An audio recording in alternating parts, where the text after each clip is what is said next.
Have you ever felt deceived by someone who seemed too much ideal? Someone charming, charismatic, who instantly gained your trust and then left you feeling like you were being taken advantage of? I bet so. Unfortunately, we live in a world where manipulation is a tactic used by some to get what they want by exploiting the good faith of others. And understanding how they work is the first step to protecting yourself. In this video, we dive into the fascinating concept of persona, developed by renowned psychologist Carl Jung, and show how master manipulators use it as a mask to hide their true intentions. If you want to learn how to recognize this behavior and protect yourself from it, stay with me until the end and consider subscribing to the channel for more insightful content about the human psyche. Carl Jung described the persona as the face we present to the world, a kind of social mask that we construct to adapt to different situations and expectations of society. Personality itself is not a negative thing. We all use it to one degree or another. Imagine, for example, the difference between how you behave at a formal dinner with your partner's family and how you behave with your closest friends at a bar. These are different characters, adapted to specific contexts. The problem arises when personality becomes a manipulation tool. Skilled manipulators are masters at creating false identities designed specifically to lure their victims. They explore their goals, determine their values, their desires, their insecurities, and then shape their personality to become what the other person wants. He wants C. They become mirrors that reflect the desires and expectations of the victim, creating the illusion of a deep and immediate connection. Let's imagine a manipulator who wants to get close to someone religious. He may adopt a pious stance, attend the same services, quote Bible passages, creating an image of a man of unwavering faith. For a person looking for a romantic partner, the manipulator may pose as the ideal lover, reciting poetry, making passionate statements, creating a fairy tale scenario. The character adapts like a chameleon, changing color to blend in with his surroundings and catch his prey. These artificial personas are extremely compelling because they tap into our basic human needs for connection, belonging, and recognition. We want to believe in the good of people, we want to feel understood and accepted.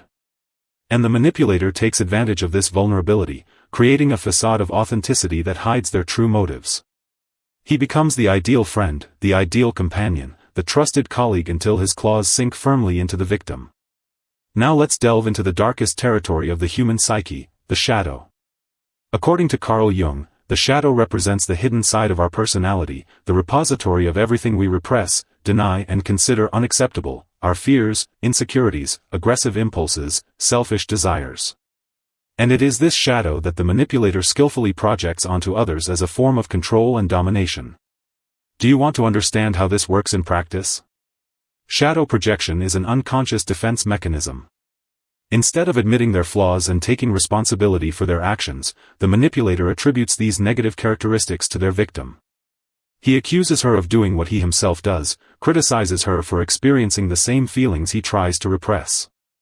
In this way you get rid of the discomfort of facing your own shadow, while at the same time destabilizing and controlling the other person. Imagine, for example, a jealous and possessive manipulator.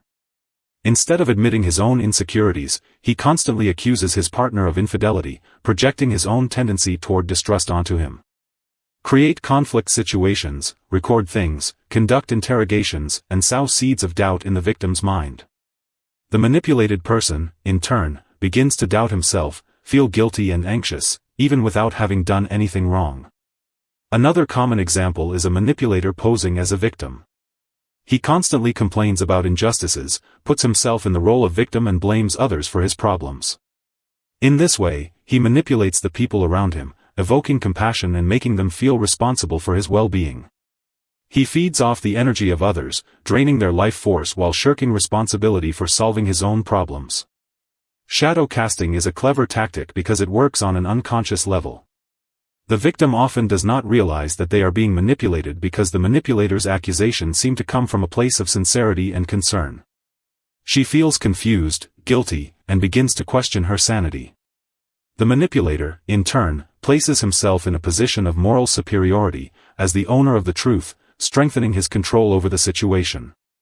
In the following video, we will see how archetypes, also described by Jung, can be used as emotional triggers in manipulation games. Let's add one more piece to this complex puzzle: archetypes. According to Carl Jung, Archetypes are universal patterns of behavior and representations present in the collective unconscious, a kind of repository of experiences and symbols shared by all humanity. These archetypes, such as the hero, the victim, the wise, the innocent, exert a fascinating power over our imagination, provoking deep and immediate emotional reactions. And it is precisely this force that manipulators masterfully exploit. Manipulators are excellent at identifying archetypes that resonate with their victims and adopting strategic archetypal positions. They wear the mask of the hero, presenting themselves as saviors, ready to save the victim from their difficulties. They play the role of victim, evoking compassion and making others feel responsible for their well-being.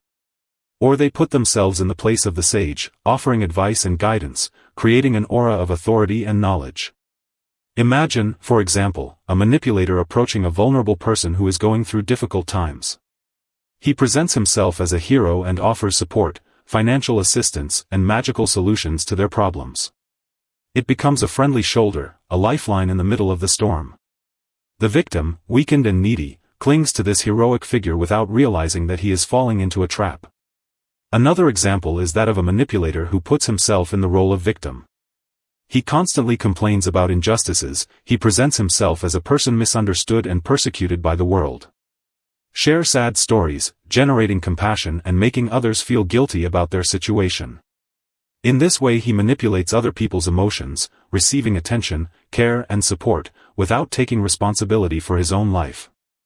Manipulation through archetypes is extremely effective because it reaches our deepest emotions.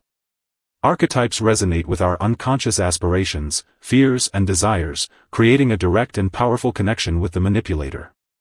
We are attracted to those who embody the archetypes we admire or identify with, making us easy prey for their manipulation. In the following video we will see how the collective unconscious, another Jungian concept, can be used to manipulate groups and even masses. According to Jung, the collective unconscious is a repository of experiences, symbols, and behavioral patterns inherited from our ancestors, common to all humanity. It contains archetypes, myths, legends, and narratives that shape our perception of the world and influence our emotions. And unfortunately, this rich psychic substrate can also be used to manipulate groups and even masses. Experienced manipulators understand the power of symbols and narratives present in the collective unconscious. They know how to activate deep emotional triggers by exploring the fears, desires, and beliefs shared by large groups of people. They use the language of propaganda, politics, and religion to spread their ideas and influence public opinion. A classic example is the use of national symbols in political campaigns. Flags, anthems, and images of national heroes evoke feelings of belonging, pride, and unity, creating an atmosphere of zeal and commitment to a particular ideology. The manipulator appropriates these symbols, associating their image with positive values and mobilizing the masses around their objectives. Another example is the study of fear and uncertainty. Manipulators spread fake news, create conspiracy theories and exaggerate the seriousness of social problems, inciting fear and anxiety among the population. In this way, they create an atmosphere of instability and mistrust, opening the way to authoritarian decisions and extremist discourses. Mass manipulation also uses simplified narratives that divide the world into us and them, good and evil. The manipulator positions himself as a defender of the good, a representative of the people, while his opponents are demonized and portrayed as enemies of the nation. This polarization creates an atmosphere of intolerance and hatred, making dialogue and critical thinking difficult. The collective unconscious is fertile ground for manipulation, as it reaches the deepest layers of our psyche. By exploiting ancient symbols and narratives, the manipulator bypasses the mind and connects directly with our emotions, subtly and powerfully influencing our beliefs and behavior. Let's delve into a more personal and vulnerable aspect of the human psyche, inhibitions. According to Carl Jung, complexes are unconscious emotional patterns loaded with psychic energy that are formed as a result of traumatic or significant experiences from our childhood. They act like magnets, attracting situations and people that awaken repressed emotions. And it is precisely this vulnerability that manipulators masterfully exploit. Experienced manipulators are excellent at identifying their victims' complexes. They carefully observe your behavior, emotional reactions, and relationship patterns, looking for clues that reveal your hidden insecurities, fears, and traumas. Once these weaknesses are identified, the manipulator uses them as triggers to control and influence the victim. Imagine, for example, a person with an inferiority complex. The manipulator may approach her with exaggerated praise, offering approval and recognition. This feeds the victim's ego, making them feel special and important. But at the same time, he uses this emotional dependency to control her, manipulating her decisions and exploiting her need for approval. Another example is an abandoned complex. A person with this complex experiences a deep fear of being rejected or abandoned. A manipulator can exploit this fear by creating situations of insecurity and jealousy. He threatens to end the relationship, withdraws emotionally, drives the victim to despair, and does everything he can to keep him close. Manipulation through complexes is extremely effective because it reaches the deepest emotional wounds of the victim. By reactivating past traumas and self-doubt, the manipulator destabilizes the person, making them more vulnerable to their influence.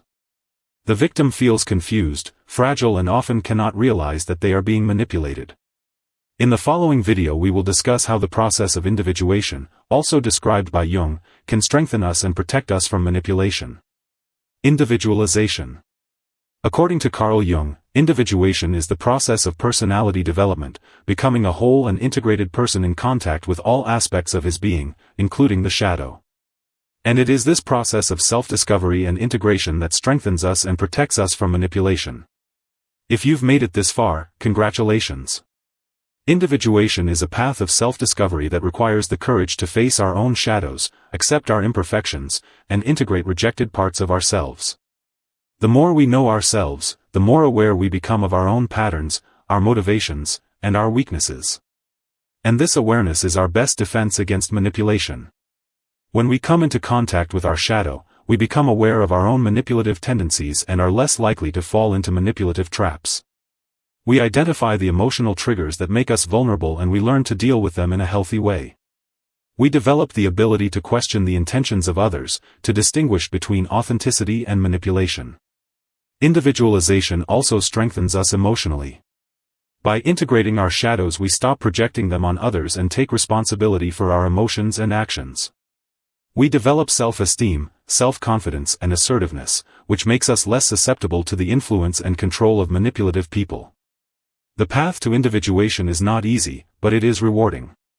It is a continuous process of learning and growth that leads us to a fuller and more authentic life, free of manipulations.